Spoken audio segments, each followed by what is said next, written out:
Hey, GLP-1 plus sides community. Before we jump into the podcast, please take the time to leave us a 5-star review on whatever audio platform you're listening to the podcast on. Share your story and how the podcast has helped you. This will help us get referred up in the audio platform so that we can reach more people that need our help, our support, and guidance from our doctors. Help us get loud and change things. Are you interested in understanding GLP-1 medications like Ozempic, Wegovy, or Mounjaro? Then join us on the Plus Sides, Cracking the Obesity Code, the groundbreaking podcast helping people change their lives one episode at a time. The Plus Sides podcast is a disruptor.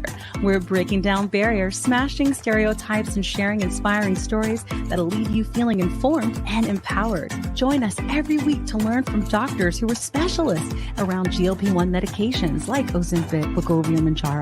They'll provide you with science and facts to validate these incredible stories. But that's not all. We'll also bring you the voices of the GLP-1 Mounjaro TikTok community, real people who face the challenges of obesity-related diseases and disorders and discovered the incredible plus sides of GLP-1 medications. Our episodes are filled with heartwarming stories, laughter, and moments of triumph. You'll connect with our amazing community members who are reclaiming their health and experiencing their fullest lives. Are you ready to embark on a journey of discovery and empowerment? Tune in to the Plus Sides, Cracking the Obesity Code, and together we'll change the narrative around obesity and end the stigma. Subscribe now on YouTube or your favorite podcast platform and join our incredible community. Let's celebrate the plus sides of life together because every story deserves to be heard. Every life deserves to shine, and everyone deserves access to expert knowledge and medication. The Plus Sides Podcast. You're not alone. It's not your fault. Hey everyone, before we dive in, I really want to share something personal with you. About, I want to say like 8 to 10 months ago, after losing 100 pounds on GLP-1s and keeping it off for a long time, I started regaining out of nowhere, and I was terrified. But I also started having hot flashes and bouts of crying and snacky cravings and waking up at 3 a.m. unable to go back to sleep. It turns out I was in perimenopause. So I started hormone replacement therapy, which is also called HRT, through a telehealth called Winona that specializes in this. And it changed everything. And now I'm sleeping better. And my hot flashes are all but gone, thank God. And I feel like myself again. And it turns out that you can actually start perimenopause as early as 35. And well, I'm 46 and she's here. HRT has really come a long way and there's just no need to suffer anymore. So if you're like this and you're in the same boat, you can check out buywinona.com and you can use the link in our link tree to save some money. Want the fastest working GLP-1? For half the price, Ro now offers FDA-approved weight loss injections cheaper. With results you can see faster. Lose 15% of your weight with the formula from Eli Lilly that hits not one, but 2 hormones to curb hunger and nausea. Weight loss faster, confidence higher, price cheaper. See if you qualify at ro.co/TV. I mean, I think we have that. Yeah, we've had a lot of effects on a lot of people, and there's so much like geopolitical stuff that goes into it, right? Like whatever's happening in those times, how people are responding, what it's doing to their food sources, what it's doing to their activity levels. There's so many variables that we have to control for. And then I think, in this modern day and age, like I look at my own family history, and my grandfather had diabetes at 37, never took a med a day in his life, but he was a civil engineer and walked all of his projects and owned acreage and farmed peanuts and grapes. And so he was walking all day. Wow. Never had a problem, had a stroke, like near 90, but lived a long, good, full life without ever having to take a med, right? But then you look at our generations that have come here stateside, and we are more sedentary. We have more access to food. We are not as, we're just not moving as much. And you see that disease start to come out. And I think it's the same thing with our Native American population. I see this in a lot of my patients who have Irish heritage, and they really struggle, because of what our ancestors have been through. So, there's generational medical trauma. If you wow, more things to study, huh? Yeah. So we got lots of things to look at and to study. Yeah, it just goes to show what is it? We're the people. I always say the people who we have a have the propensity for obesity are more just better equipped for the famine. So yeah, exactly. Zombie apocalypse, I'm surviving. Yes, it's fine. I've got this covered. Like, I will be very efficient, and you will all want to be friends with me then. Today's supposed to be the rapture, so there we go. So yeah. Well, I'm not very sure. So I think I'll be left behind. Speaking of controversial things, we're talking about a lot of things that have been on TikTok today, guys.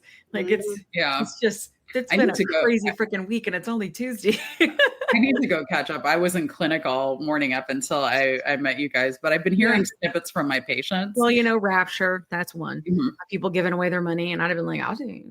And then the other one is, Tylenol is the reason for autism. That I saw yesterday, and it pissed me off. So that one's been hot and heavy on my mind. Can't even. I was really hoping for something a little more profound, like this, I don't know. I mean, I wasn't hoping for anything. Let me rephrase. I guess I thought when October came around, it was going to be like this huge thing, not this. And I just can't even take it serious, which is why I'm making jokes about it. Yeah. Sorry, we're not even in October yet. So it's like a laugh or you'll cry type scenario. That's exactly what it's like. Yeah. I'm not receiving this message. I need more data. This is not all of my friends who are gynecologists, like obstetrician gynecologists, pediatricians, infectious disease docs, they're like pulling their hair. It's a rough week. I can't even. Keep on. That's where I'm at. And keep in mind, like, autism is very close to my heart. My husband's autistic. My son is autistic. So I would think I would be like mad and stuff, but honestly, I just find it so absurd. I just I couldn't help but make a joke about it. It's just insane. So anyway, I understand. I will be waiting. I'm going to candidly say I will be waiting for more data to support said claims today. Yeah. We'll see. Isn't it like I think Tylenol was created after the first case of autism? You know what? Let's not fall down that road. Yeah. We could go down that rabbit hole and miss the entire point of this podcast. Another day. Exactly. Speaking of controversy, like, what are your thoughts on compound?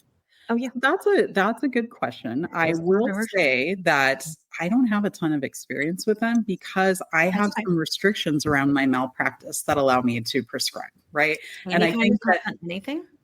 I have up to a certain percentage of things that I can do, but there are certain ones that say like no compounding GLP-1s. They're okay with compounded testosterone, but not. Yeah, it's really kind of interesting. And I think I'm a little spoiled in Washington State. We've had more access through insurance plans because we live in a tech area where people have a little bit more access. And so we've been able, and I was using them off label for obesity in my patients with type 1 diabetes. Yeah. Really? For years prior to the obesity indication. So I know what, these GLP-1s do. And I know that you can kind of adjust between doses so that people are not getting the side effects. But to be honest, I have not been able to prescribe compounded ones just because of what that I see as a barrier, right? Yeah. Honestly, because I think one of the things we had kind of discussed leading up to this was like, what are the barriers? I think part of the barriers, the obvious ones are coverage and cost and, availability in pharmacies and pharmacies choosing to actually offer these. Like I know for a while, CVS was jumping back and forth. I get so confused between what they're doing to insulin and then what they're doing to GLP-1s. Every week I just tell my MA, I'm like, okay, so what's on the docket today? Like who's allowing what? And we'll just go from there. Was it Washington State where there is that was the first case where the woman, did she sue for rights to get access to GLP-1? Right. I think it was Actually, I don't know. Was it? I think she dropped it, but in Washington State, obesity is considered a disability. Oh, fascinating. Sabina, and so she was trying to say because it's a disability, they should provide access. I think the case got dropped. Okay. But I'm going to have to look that up. Actually, I'm going to take a note, right? So that I personally think that, restrictions on, fear around malpractice, because at the end of the day, I want to be able to continue to do what I do for patients. Yeah. It's going to tie your hands to doing stuff. Now, have I gotten creative during the shortages with like Mounjaro and Ozempic, and do I, microdose and have people inject stuff into vials and then draw it up with, yes. There you go. Yes, we got the drugs Shortages in a are way bad. that, the insurance is not mad about it. We're not going over the doses that are Right. allowable, but there are some of my patients who feel crappy on 1.7, not quite enough on 1, and we find somewhere in between that works for them. And that's just kind of how you got to do it, right? Because we are so genetically diverse. What works for you is not going to work for me, is not going to work for the next person walking down the street. Yes. And when I used to be on faculty at University of Maryland, like earlier in my career before moving to Washington. And the head of my division there was also the head of the division of personalized genomics. And we had this Amish community in Lancaster, Pennsylvania, where they allowed him to come in and do the research with that closed group of families, because I think it's like 14 families over 400 years, right? So there are a higher preponderance of genetic disease in that population. And so he actually did some research that they found, like, there's a medication we give people when they get stents in their heart called Plavix, but there's a small subset of the population that actually gets more clots in their stents when they get put on Plavix. Wow. So they were able to find what that gene mutation was at, they check for that gene mutation when people go into the cath lab at University of Maryland, and it changes therapy, right? We really need to, at some point, do that for all of our meds. But I think what people do with our genetic data is still highly unregulated and a little scary. So we may not see that in our lifetime, but I think in some future state, we may see that, where we are picking meds based on people's genetics. There's already tests for, like, I think, for medications for mental health disorders and things like that, that you can pick based on your genetics to see which ones you'll respond to better.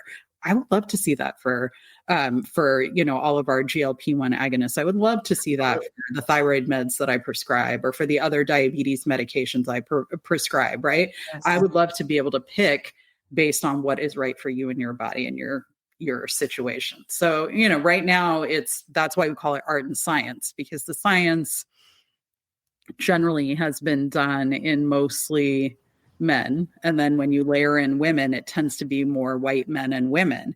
And then you add in all of the other minorities, and there's just not enough data. So we're doing a lot of extrapolating, and that's where the art piece of it comes in, where you are adjusting and trying to figure out what works best for your patient. So I could say that I know of a lot of companies in the space who are trying to do customized medication, GLP-1 and other things based on genomics. And so that's coming. Now, does it mean that the correlations that they're making are scientifically sound, or is it just a novelty? Like all the tests that, like, you don't need 200 blood tests, right? Correct. I don't know. Right. But I see kind of in the health tech startup space, a preponderance of more genomic testing, because it's become more affordable and accessible, that will be correlated to treatments. And I really hope so, because I think if you go back like a few decades, it would take them a whole day to sequence somebody's genome. They can do it in under an hour now. Wow. So it's coming. But to your point, like, are the studies well done? Do they actually mean something? Is it going to change people's outcomes? There's so much research that has to happen for that to be convincing.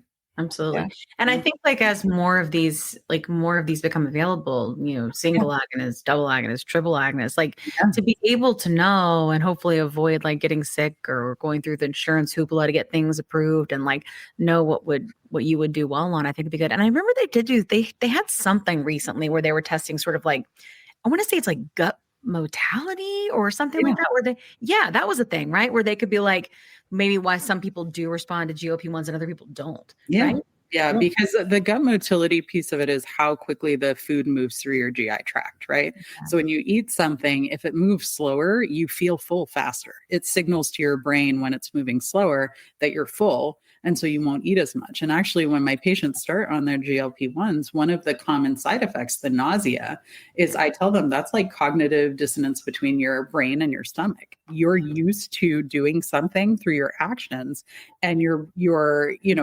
habit is to eat a certain amount, but your stomach is slowing down, and it's not going to feel the same anymore. The same food you ate is actually going to make you feel, the same volume of food you ate is actually going to make you feel nauseous or nauseated. What is the proper term? I don't know.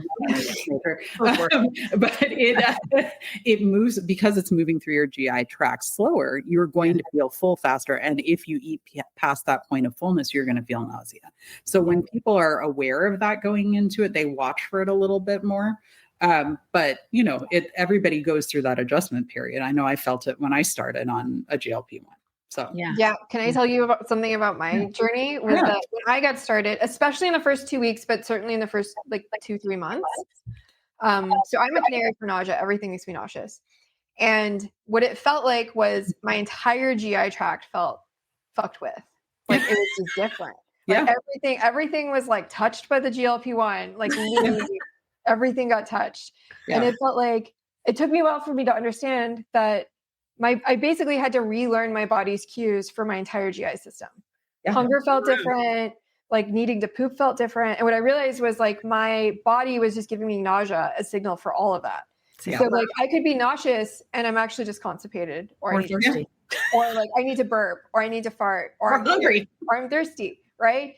And I had to completely relearn and also take the nausea in context of like, have I eaten recently? Yeah. Maybe I'm nauseous because I need to go eat something, right? Of like using my brain of just in the context of where I am today, related to my GI system.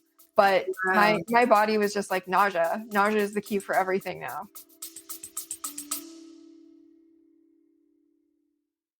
Quick pause here. I've had moments on my GLP-1 journey where insurance changes or rising costs force me to look for a new provider. And honestly, that process can feel very overwhelming. But that's why the Plus Sides podcast is partnered with GLP Winner to give our subscribers a resource to help them make that decision easier.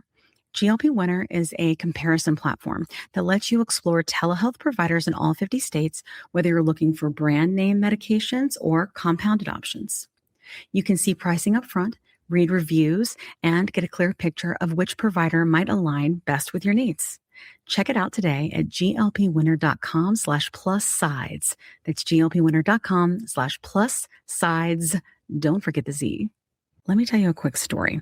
I was telling Kat how I was regaining weight after my 100-pound loss using GLP-1 medications, and I was having snacky cravings and waking up at 3 a.m., and I had hot flashes, and I was worried. But Kat was like, listen, I went through this last year. It's perimenopause, and I started HRT, and she used this company called Winona.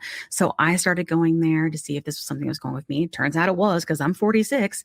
And it's been amazing. It's taken a while to find the right dose, but once I did, it's just been huge. I've been sleeping. I feel more myself again. And the hot flashes are gone, which is, really bad. So I will tell you, it's just been so big for me. And so I wanted to partner with them on the podcast because obviously many of our listeners are going through this same age range and definitely are having these issues. And there's just no need for you to suffer. So if you go to the link that's in our link tree, you can click on that and save money. If you go there and you meet all the criteria, and this might be something for you to try. So I just want to make sure you had this great resource because it's just been such a big difference for me and Kat. Again, you can go to the link in our link tree and get what you need.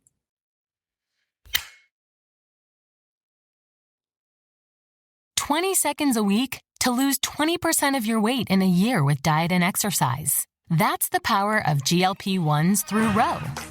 Ro helps find the medication that's right for you, based on cost, availability, and your weight loss goals. Losing weight with GLP-1s is possible through Ro. Yeah. It's funny because I hardly ever actually feel nauseous at all anymore, at all. Because I don't think I even know that it's nausea. I think it's just my cue. And I've been on that so long, I've learned. My brain's been like, oh yeah, we need to drink some of that. We need to eat something. We need to go poop, like whatever it is. Yeah. I do. It's one of like, cause I don't know how much you know about like how this all got started with me and Kat and stuff, but I used to do lives constantly. And the reason I did is because the amount of doctors that were prescribing these medications at like starting at 2.4 for Wegovy because there was a shortage and all of these different things. And so when that happens, then people don't trust their doctors. And guess where they come? To TikTok, to me, to Sabina, to Kat, right? And so here we are, like what Dr. One of the doctors on our show that was the former head of the FDA was talking to us about, like, we're like patient educators. We sort of become this part of this community. And we're not giving medical advice, but we are saying like, hey, stop doing that. If you're throwing up, go talk to your doctor and ask this question to your doctor, ask this question, like things like that, because ultimately the trust is very, very broken between doctor and patient, and so we've sort of been filling this gap, and the gap is just, honestly, I would think it's closing a little. I feel much more comfortable with the people who are, getting specialized in obesity medicine and endocrinology, because I do think that, they tend to understand insurance processes and approvals and PAs best. And they also understand the disease and how the medicine treats it and can guide our community best. However, there's just not enough of you. There's just not. We are all so sick, and there's just not enough. So then we have these telehealths. Yeah. Go ahead, Kat. I was going to say, how can we find more of you? Go ahead. Keep going. That's a great question. I think, again, this generation of medicine has inherited a crisis that was not of our making, right? If you go back and you look in the 80s and 90s, where people were in bed with pharma, they were doing procedures that didn't need to be done, they were charging high prices, they were prescribing meds, it created such a degree of distrust, right? That government regulation had to step in, and it was kind of like Thor's hammer that came down instead of like, stop doing that, right? And what happened was we got so tightly regulated, and the voice of healthcare providers went away because of a few bad apples, maybe not a few, but maybe like a bushel or two, that now we are fighting distrust from, government and insurance companies who are seeing that as a profitability margin. And then there are patients who were not served by the previous system or misserved by the previous system. They don't trust you no matter what you say, right?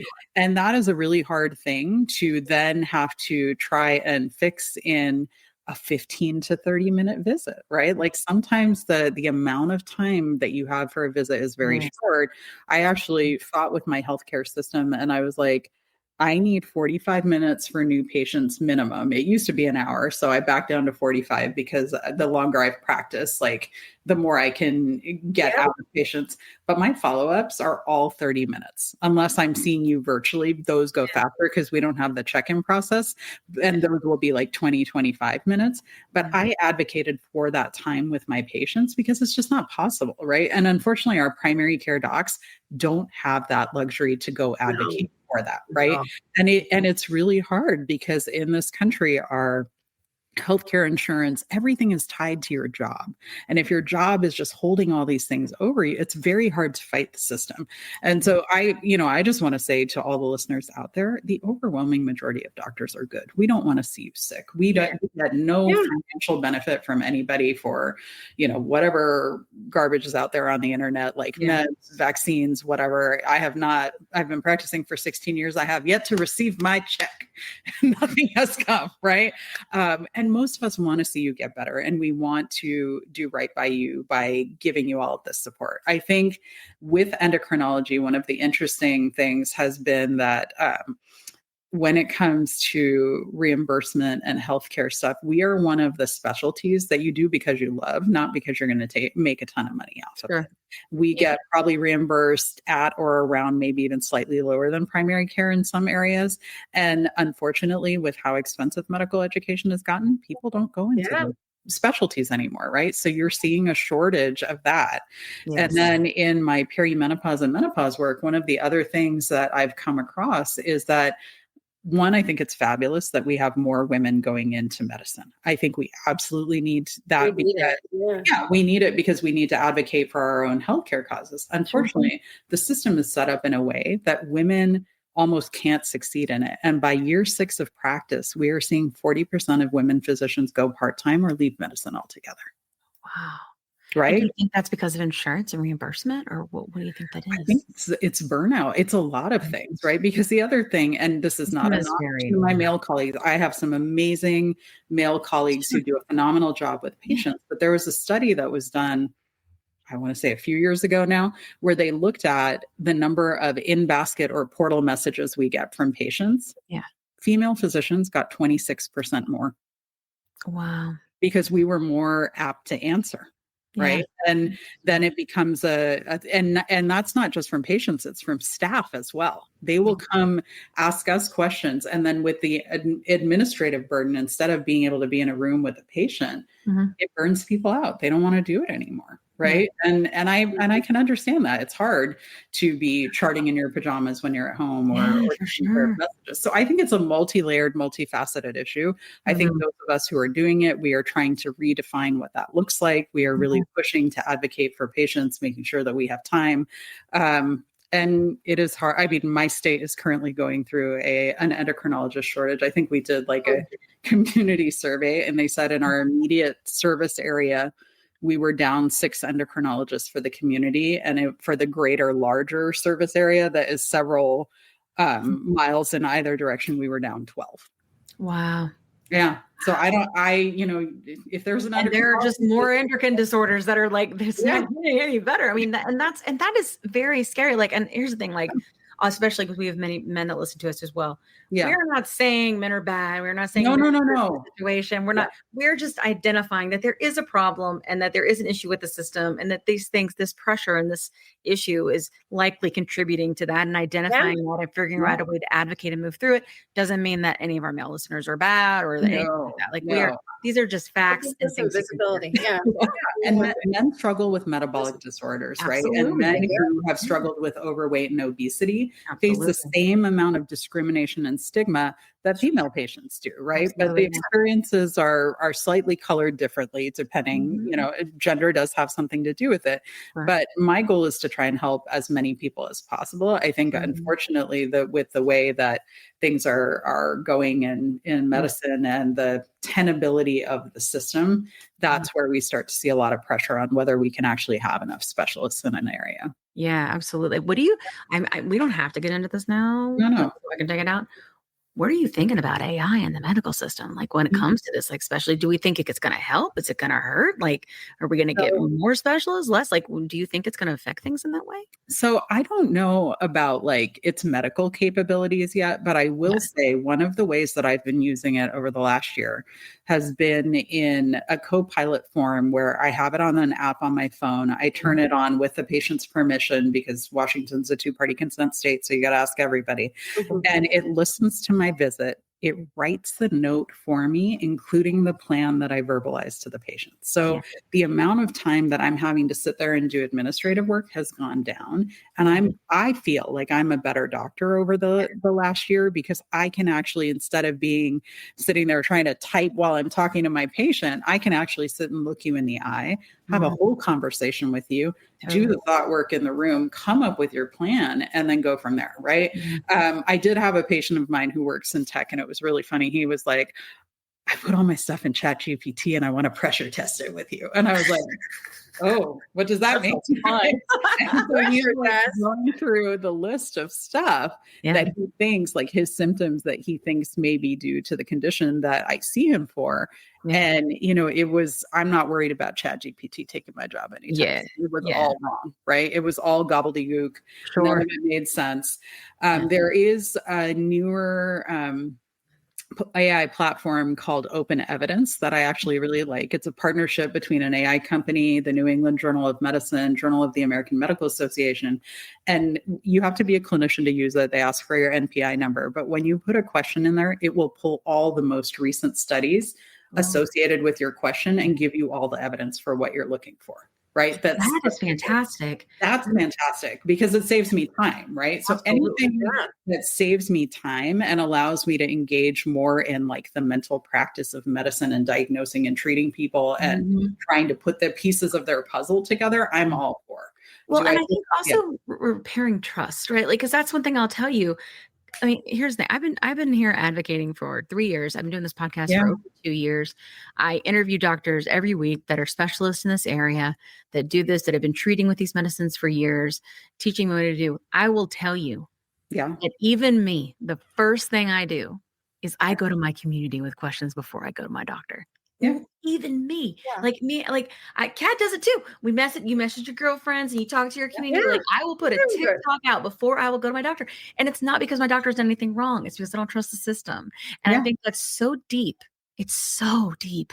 That is that point that Sabina was talking about this being the pressure to actually change the system, because she was saying, like, and also the amount of people that have obesity, the amount of people that can't get access, so we're all just like sick and dying.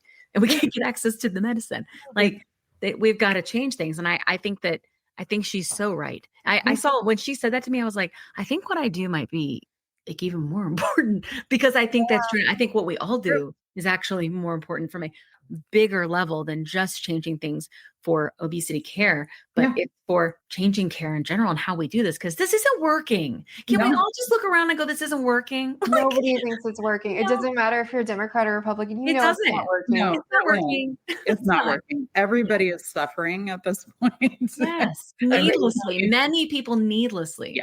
That's what's so hard. You know what's funny, Kim, is that you talked about going to a community first. I talked to a patient yesterday who had side effects, and I was like, oh, you should talk to your doctor about that. And they were like, I'm too scared to tell my doctor about my side effects because I'm worried that they'll tell me that I'm not a good candidate for the medication. Yeah. And I will be taken off of it. That has been lose access to this thing that I feel like is giving me control of my life. Yes.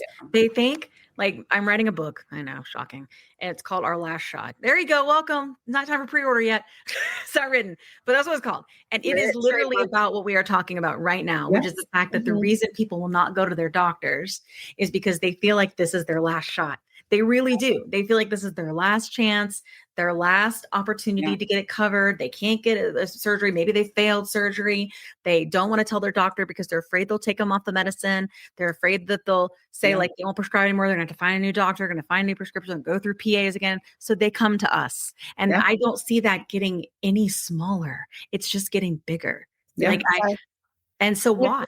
Right? And that's the question. Yeah. And I think it's complicated, right? And I'll share an experience with myself as a patient, right? I started on a medicine for my psoriatic arthritis. And I live in Washington State, where we have like a lot of wineries and wine tasting rooms. And, you know, I enjoy a nice glass of red. And I went out with my friends for dinner one night, and I only had like a glass and a half of wine. And the next morning I woke up like completely hungover. And I was like, what is going on? Right? Like, am I that much of a cheap date? I can't be that much of a cheap date. I know I haven't had a glass of wine in months, but good Lord. So I didn't think anything of it. But then like 2 weeks later, I went out again. And this time I was like, I'm just having a glass. So I know. Same thing. I woke up hungover the next morning. And so I was like, well, holy crap. Like, the only thing I've changed is I've started this arthritis medicine. So I'm like looking in PubMed. I'm looking at the pharmacy, like PDM, whatever. I'm looking at, every like source that is validated that I'm supposed to look at for this. And I'm coming up with nothing. And I was like, okay, I feel like I'm losing my marbles. So what do? I do what any good patient does. I go to Reddit.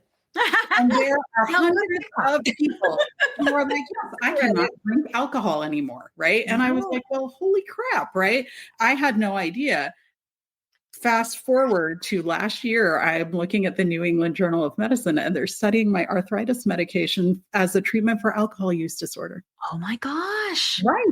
Right. And still, though, the last thing you did was talk to your doctor. And you're a doctor. And I'm a doctor, right? Why? I did ask her eventually. Yeah, I don't know why. Because one, I think it was partially, I was like, I should be able to figure this out myself. I'm a doctor, right? Why? And I know where to look. So I'll just look, and I won't bother her because that's part of it. But I think part of that fear was also there because my arthritis medicine that I'm on, it doesn't suppress my immune system. And I was diagnosed early in COVID before the vaccines were here. And a lot of these meds do. And it was our hospital in Washington was the first one with the COVID deaths in the country. country. So that little hospital in Washington, y'all were watching on the news, that was us. Oh, so wow. when I got this diagnosis, I remember sitting in my rheumatologist's office and I just bawled my eyes out because I was like, I don't want to be on this med without a vaccine and then I might die. You know, like it just, you go through all of those things. Yeah. And she gave me the option of this other medicine. She's like, it hasn't been used a lot in this, but when it works, it really works well, but it doesn't suppress your immune system. And we had to go through the same thing. It was like the prior auth to get this med for me was, I mean, without it, it would be like $3,000 a month. There's no way that I could ever afford that. In Canada, I could get it for 290 days supply. Hey, you know, my dad that was the backup option because we're not that far from the Canadian border. Like I would just go to Vancouver and get my meds every 90 days. We were able to get it covered, but it was like, so I feel like that experience as a patient has made me a much more empathetic physician, right? Absolutely. And I'm willing to, and my partners are the same way because they see it with the particular population that we work with. Like people are so disenfranchised with the practice of medicine. And when you are dealing with weight stigma and discrimination, you are less likely to come in and ask for help, period, right? Even to get started on the GLP-1 or acknowledge that there's anything that's there. It's, you know, and then as you're navigating that, I can only, well, I know because I've had similar things like in my head, like, oh my gosh, if I have a side effect to this medication, are they going to take it away from me because it helps, but it doesn't suppress my immune system, right? Not the exact same experience, but parallel experiences. And I think a lot of that holds us back from being forthcoming about what it is. And I've told my rheumatologist this story. So if she sees this podcast, she won't be surprised. I was on Reddit, like all her other patients. Reddit. You went to Reddit. You know, I wonder if you ask her, she does the same thing. Yeah, I really do. Like, absolutely. Yeah. I have had several docs on the show that have obesity and we talk like, girlfriends and stuff. And you go down that rabbit hole. It's really hard to ask, right? And it's hard to acknowledge that. And I think that it's like an interesting layer being a physician who also has had health struggles. Like the shame with asking for help was something I had to work through in order to be a better doctor for my patients. Right. And once I got over that, now like people won't get me to shut up about it. Like I tell everybody about all the things like you need to, therapy is a good thing, you know, GLP-1s are a good thing. Like you need to go, you know, be preventative about your heart care. You need, you know, like we have all these tools. Science exists for a reason, right? It's not, we're not trying to have the same mortality rates from hundreds of years ago. We want to live longer, healthier lives. So let's do it. Right. But it's such a hard thing to, with all of the societal pressure to get people to engage. Yeah. I think you're and political pressure. Like, I feel like that's all. Go ahead, Kat, I'm gonna come back to you. Yeah. I think that like with everything in politics and there's always something new on the news and nobody legitimately, like, I don't feel like anybody knows what to believe anymore, to be honest. Like even the most educated, like, well, maybe, I don't know, because I don't think we're meant to process all this information. But I think like that kind of gets us in a level of like burnout and overstimulation where we don't really necessarily want to take that next step to do that thing like in person or advocate or push or whatever. And I think that's a common thing that I see in our community for sure. I mean, which is everybody, right? Because it's men and women, you know? Yeah. And I would say with the physician shortage, like I live in Austin. That's a city that's grown a lot. I've had 3 PCPs in the last 4 years. I believe it. And my last PCP, I had to schedule an annual physical a year in advance. Mm-hmm. And then before that date came, he decided to leave the state. So, you know, it's like, it's inaccessible. And if you don't have a PCP, which a lot of Americans don't, and you don't know what specialist to go to, that's when it's like, well, maybe a telehealth option for GLP-1 is the fastest way for me to get treatment. Because I mean, when I was starting to work on GLP Winner, I interviewed 150 patients and I was like, when did you like mentally decide you were open to taking medication? And when did you actually get it? And often it was 6 to 12 months. So for us, it was like, if we can speed up that timeline to treatment, we can change people's health outcomes. Absolutely. I think I have felt very good about the work that we do here because what has happened is we have had specialists, and we have created a library of content over 5 seasons that anybody can search at any time and binge and be able to make that decision faster. And I have felt and I've had thousands of people be able to tell me that's been available. And it's one of the reasons we started the show, because we could see the gap. None of us really know how to solve the problem. No. At least people are showing up and trying, and having the hard conversations that aren't always easy to have, to be able to figure out, okay, clearly this isn't working. Like, what do we need to do next? I wonder too, I can't help but wonder if doctors had access to this AI tool that you were mentioning, right? Mm-hmm. Especially if they were PCPs. The amount of time they could do for prep, right? Or to be able to do before any of this. Because it's one thing to go and listen to an endocrinologist at a conference, right? It's another thing to have an AI tool where you can know about the latest studies and be able to query and be able to have more meaningful conversations, which I think could possibly help that trust piece. Because I do think that was a big difference for me. Yeah. When I went to my PCP, I was talking to the nurse when I came in, and I was like, I've only lost 10 pounds. I can't figure out what I'm doing. That's all I've lost. Yeah. And this nurse practitioner sat down with me, and she put her computer down, and we sat down across from each other. And she was like, I heard you say that you only lost 10 pounds. And I think that's such a big deal. It's such a win. And that's an incredible accomplishment. And nobody had ever said that to me before. And I all of a sudden got in a place to receive, right? Okay, what we're going to do? And she's like, let's do a plan. Let's talk about these medicines. There's options, but we got to do something now, because next year we're going to be talking about some bad stuff. Right. And that's just how this works. And nobody had ever done that for me before. And I feel like one of the ways to solve this, because obviously we don't have enough specialists, and I would love to be able to solve for that thing. But if we have a lot of PCPs and they have access to tools and education, and they can serve us, because they are the first lines of defense. You know what I mean? And while I appreciate many of these telehealths, do I think that they're necessarily the one to stay with once you're in maintenance and all of that? I don't know. I don't think we do know. I think that what I've learned about being on these medicines and this disease is really complicated. And so at what point then do we leverage telehealths for either starting and then maybe maintaining, or starting and then maybe you get to a certain late, do we switch to specialists? I think there would be really great if we had some recommendations around there. Yeah. But there's also the piece too, with telehealth access. That's what I'm talking about a lot, because it's so important. It's so important.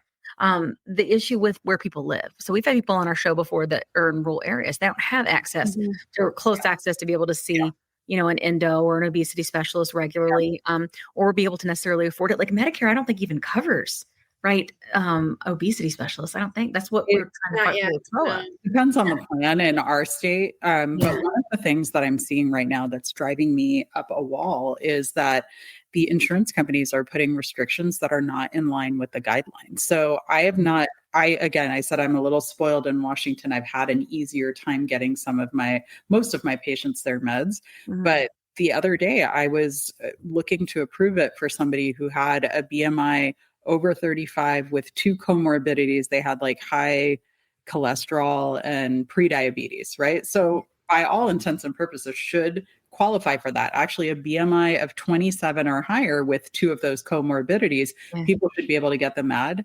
The insurance company said, no, the BMI has to be 35 and you have to have 2 comorbidities. And I was like, wait, so my patients who want to be proactive, who don't want diabetes, who don't want high cholesterol, high blood pressure, don't want to have a heart attack and stroke, they're just going to have to wait until they hit a BMI of 35 for you to give them a life-saving medication? I was so pissed. I know. It's crazy. Right? Yeah. I've not worked in healthcare very long, and I'm not a clinician. I don't do direct healthcare. I just read on the internet. But I've somehow found myself in rooms with people where that's actuary math, right? Of, well, if your BMI is high enough, then it's accretive to the bottom line for you to be on these medications. If it's not high enough, it's just waste and expense. Yeah. I've been in those rooms where they've been talking about, well, when you get to these BMIs, it actually makes sense for them to have the medication. And I don't know how I got in those rooms or what happened for that, but I'm always shocked at what people will say behind closed doors. Yeah. It's ridiculous. And then the other thing I'm actually seeing, and this is another way I think insurance companies are trying to control for access to these meds, is now certain insurances will not allow somebody who's not obesity medicine board certified to prescribe these. So it's effectively cutting off the access from the primary care docs. Yeah. So it's like we're just like squeezing people for, and it breaks my heart because I have seen how, and y'all have seen how and experienced how life-changing these medications can be. I wish I had really, really difficult to do this work, like as advocates, or I'm sure as, clinicians as well, and see people suffer needlessly. Like it keeps me up. It keeps me up. Yeah. Yes. And what's the other thing that's interesting is insurance will sometimes require that you go to specific provider networks or companies, telehealth companies to get it. And I've talked to those telehealth companies. Often they tell the insurance, we're just not going to prescribe GLP-1s for as long as possible. Or we're going to get them off the medication. It's variations of that where they've sold the insurance on exclusivity if they try to eliminate GLP-1 prescriptions. And so it feels like it's wasting the patient's time. It's not actually giving them what they need because, feel free to speak up, but GLP-1s are the frontline treatment, like the first treatment you try, right? And so creating these situations where they put people on inferior treatments that have way worse side effects. Yes. I've had traumatic experiences with other obesity medicine drugs. Like topiramate made me forget words. And I'd been learning Spanish and made me forget all the Spanish I'd learned.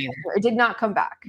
Right. Mm-hmm. So to me, I know that's a good medication for some people. Yeah. But it should never be the first medication you put someone on. Yeah. Yeah. Not when we know what we know now. Like, it's like, and I think like, in terms of like, I'm sorry, my allergies are bananas. See me wiping my nose. I can't help it. It's running like crazy. I've been outside a lot. I have this thing right now where it's mental health stuff, the perimenopause. I live in boxes, right? Because I'm like remote and I make on the TikTok and then I do the podcast. So I make myself go outside so I'm not in a box. Like, like I don't know. It's a thing. But my allergies are bananas. So I'm like wiping my nose and recording. Sorry. It is what it is. But I think like when we're talking about like the sort of, I want to like sort of like these inferior meds, some people, and kind of I talked about it too, like do find the combination of them very helpful, especially if we're like in that kind of severity of obesity. But a lot of people don't even think to ask their doctor about them. They actually are just like, it's GLP-1's not working anymore. I'm getting my weight back. Here it comes. And then they think they need to do more meds. And they're figuring out their own. But this combination therapies are things I think you could probably speak to. Like, have those been successful? I have found them very helpful. The combination therapies you mean by like the GLP-1 plus the GIPs or like, Wellbutrin plus I think that there's more and more data that shows that should be it. We also have our patients, like I have a few patients post-bariatric surgery who start to have regain, who had metabolic disease prior and the diabetes is coming back and they do great on GLP-1s, right? And so I think that we have to evolve our thought pattern, just one thing should be enough. Yeah. When in the history of medicine has that ever worked? That's why people are on like 3 blood pressure medications, right? It doesn't work that way. And I feel like we are limiting our thought bubble around that. But there is data coming out that shows combining therapy or treating post-bariatric surgery even to help maintain weight is the good use of these medications. Yeah. The problem, I think, is the cost, right? And I am all for people protecting their intellectual property, but when a drug patent lasts 20 years and then you go through the process of quote unquote evergreening where you get a patent for a second indication, you're basically making generations of people have to wait for it to come off patent in order to get it. And then even despite that, right? Even if it's on patent and we have to buy the brand name one, why does it cost $1,000 here and like $150 to $200 in another country? Yeah, absolutely. That's criminal in my, in my opinion. And I think that is unfortunately, I'm probably going to get filleted for these comments somewhere, but I'm not a speaker for anyone, so I can, nor will I ever be at this point. So I'm just going to say what it is I want to say. Yeah. It's really hard for me to justify that. Yeah. If it costs you $5, $10, $20 to make the medication, I can understand charging $200 for it, but $1,000? Yeah. 200. Yeah. That's, well, and the, 1300, you know, and you think about the cost of 200 being accessible to more people versus 1,000 makes it exclusive. Would you just have more people then be able to get it and be able, and again, I'm not a business person. I don't know about supply chain and manufacturing, all those things. I'm sure that's complicated on its own, but to me, it's like we're doing the general public a disservice. Yeah. By allowing that to continue. Well, and it's not even like if we think about it sort of limited almost in a way, like people have to wait to get on it. It's not just that. It's that people are slowly dying and suffering. And then they do die and they may never get on it. And that is a travesty. And I think I recently Kat and I went to this event that was like called In Real Life, and we met with some major executives like Coke, Pepsi, like all these different people, Tyson, and one person was representing payers, and she was actually lovely and so open-minded and fantastic, and she was like, what are we supposed to do? Like, it costs so much, like how can we even do it? And I was like, look, like we had Dr. Kessler, the former head of the FDA, come on and go, at this point, we do have a cash price of $500. Like we do have that. You can get brand for $500. A company can split that with you. Like split it with the patient. Like they can cover as instead of paying for stupid ass, like Weight Watchers or whatever. Sorry, I've got issues there, but waiting for like some sort of plan to do this or that, like split the cost and have the patient be actually able to treat it, because ultimately all their stuff is going to go down. The plans are going to be less expensive. Everybody's going to win. Like for the most part, statistically, everybody's going to win, but we all got to give a little, you know what I mean? It's like when you're in traffic and you got to let someone in even if they don't want to, because we all go in the same place. We got to let people in, because if you're just sitting there and being a jerk with your foot on the brake, you got to figure out. You're still not going to get anywhere. You're not going to get there any faster. Yeah, you're not. I promise you, like you're not. Yeah. And it's the same kind of thing. And I think if we all realize sort of this idea, right, that this is this underlying dysfunction that is literally killing at least like 40% of us, right, slowly with all of these additional diseases. And Medicare is paying for obesity. They're just doing it on the back end, right? They're paying for the heart disease and the dialysis and the, for diabetes, all this. Let's cover it on the front end and try to get ahead of this. But everybody's going to have to make a sacrifice to get this done. But it does affect everybody. And that's what I know I rant about that a lot, but it is, and anybody that knows me, especially in this room, they know I'm not political, but this is political, but this is just not partisan. Like this is a problem that everybody, I think, understands. Equity, right? And it affects everybody, to your point, regardless of party. Yeah, but Kim, the $500 a month direct to manufacturer requires that you don't have insurance reimbursements or employer or payer reimbursement. That's where I think that we need some sort of something in place. That's the rub. And I was trying my like split dosing, like prescribing a higher amount. They're like, if you don't refill it within 45 days, the price goes up to like $100. And I was like, well, there goes that option. We had someone on from IMAC, which is a company that really is kind of talking about the loopholes like in the patent system that are exploited and kind of all the ways that you were just talking about. And he was like, they were playing 4D chess. They will hold off on the price drop and all the things. They are way ahead of us. And I think that's true. They know how this is done. They know how this system works, and they know, and I don't have any problem with people, honestly, like making a profit and winning and all of those different things and bootstraps. I really don't. I really think it's great. I think that's wonderful about America. I do. Yeah. But that's not what's happening, right? Like it's egregious. And we do have to, I think as a society, say when something is egregious, and this is just out of control, and we got I agree. Yeah. I don't know how though. I guess we just keep showing up. What do you think? Yeah. I think that's all we can do, right? And keep trying to push the needle and make sure we are advocating for people. Absolutely. Yeah. Education and advocacy. I think, just try to show people grace.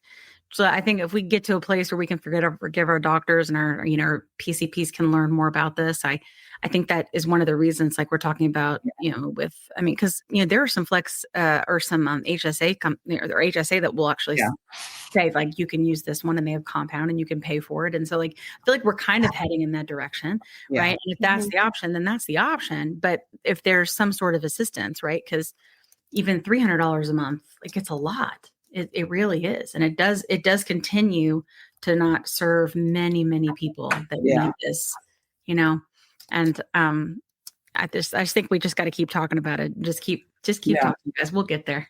Yeah. Try to show up in person, because I have found when you show up in person, things move forward. It is very easy to ignore you when you are just digital. It's a lot harder to ignore you when you're standing in front of somebody and you're a real human that bleeds. Like, it really is. And I found that to be very powerful. I think that's true for any facet of life, right? Like, you think about just like all the haters and the trolls on TikTok. Like, I started getting a little bit more traction on my posts, and then there were some wild comments in there. And I think, that anonymity behind, like, being behind a screen, you would never say stuff like that to somebody. Absolutely not. Right? No. And that's why we're so divided. We spent 5 years isolated from each other during a pandemic, and people lost their social skills. Oh yeah, for sure. And we're polarized in all areas of life right now. It's absolutely. It's kind of scary and hard to watch. It really is. And I think more people are starting to wake up to recognizing the piece that social media plays in this. Oh yeah. At least I hope so. Because like, if someone's constantly in this, we bias is a thing we talk about on the show. Yeah. But if you watch something, everybody has bias. You don't have a bad person because you have bias, right? Like, but when you have bias and you are engaging with whatever, right? Because that's what your brain likes and whatever it is, right? Then what's going to happen is you're going to keep seeing that over and over again, and it's just going to reaffirm your bias. And I think that bias eventually turns into like a doctrine and then a religion. And then before you know it, everybody's your enemy if they don't agree with you. And I think that the way that social works and the way that you are almost incentivized for getting more views by misbehaving and making people angry, I think that that is really contributing to a lot of this. And so what I'm trying to do is just take a step back and realize that I'm letting them manipulate me, and make sure that I follow different viewpoints in person and on an algorithm, because I don't want to be frankly made a fool of. And I think made a fool of is if I'm just like following things blindly. And I just don't think that we're in a safe place where we can do that. No, so I think like, as we're trying to change the system, guys, the algorithm, AI, that's part of the system now, right? And if anything is just going to make it more so. So just think about that as you go through things. And even when you listen to our show, consider different perspectives. There are plenty of people out there that disagree with us, not many, but there are. You can listen to them too. Well, this has been a lovely conversation, friends. Thank you so much for coming, and Sabina for sharing your story and helping us learn. And hopefully this has been a good one about our system and, how we can change things, I think. And everybody just do your little part. That's all you can do. Okay. Yeah. And we love you, and we will see you next week. Hasta la pasta. Thank you. Let me tell you a quick story. I was telling Kat how I was regaining weight after my 100-pound loss using GLP-1 medications, and I was having snacky cravings and waking up at 3 a.m. and I had hot flashes, and I was worried. But Kat was like, listen, I went through this last year. It's perimenopause, and I started HRT, and she used this company called Winona. So I started going there to see if this was something that was going with me. Turns out it was, because I'm 46. And it's been amazing. It's taken a while to find the right dose, but once I did, it's just been huge. I've been sleeping. I feel more myself again. And the hot flashes are gone, which is, really bad. So I will tell you, it's just been so big for me. And so I wanted to partner with them on the podcast, because obviously many of our listeners are going through this same age range and definitely are having these issues. And there's just no need for you to suffer. So if you go to the link that's in our link tree, you can click on that and save money. If you go there and you meet all the criteria, this might be something for you to try. So I just want to make sure you had this great resource, because it's just been such a big difference for me and Kat. Again, you can go to the link in our link tree and get what you need. Today's episode is brought to you by Ro, a telehealth platform that's changing the game of GLP-1 access. What sets Ro apart? Ro understands the challenges of navigating insurance hurdles and the skyrocketing prices of GLP-1 medications. That's why they specialize in getting insurance approvals for GLP-1s. And if insurance is a barrier, they go a step further by prescribing brand name Zepbound vials for prices close to those of compound GLP-1s. With Ro, you're not just getting a prescription, you're getting a partner in your journey that's helping you access affordable treatment and guiding you every step of the way. Whether it's insurance approvals or cost-effective alternatives, Ro is here to make sure that you get the medication you need.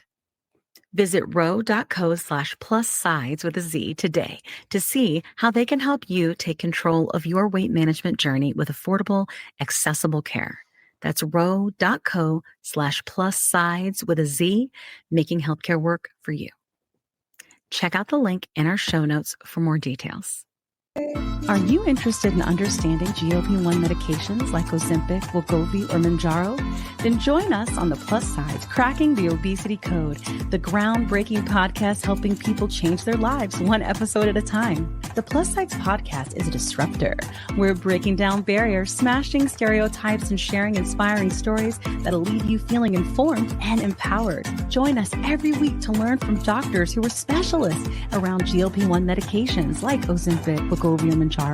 They'll provide you with science and facts to validate these incredible stories. But that's not all. We'll also bring you the voices of the GLP-1 Mounjaro TikTok community, real people who face the challenges of obesity-related diseases and disorders and discovered the incredible plus sides of GLP-1 medications. Our episodes are filled with heartwarming stories, laughter, and moments of triumph. You'll connect with our amazing community members who are reclaiming their health and experiencing their fullest lives. Are you ready to embark on a journey of discovery and empowerment? Tune in to the Plus Sides, Cracking the Obesity Code, and together we'll change the narrative around obesity and end the stigma. Subscribe now on YouTube or your favorite podcast platform and join our incredible community. Let's celebrate the plus sides of life together, because every story deserves to be heard. Every life deserves to shine, and everyone deserves access to expert knowledge and medication. The Plus Sides Podcast. You're not alone. It's not your fault.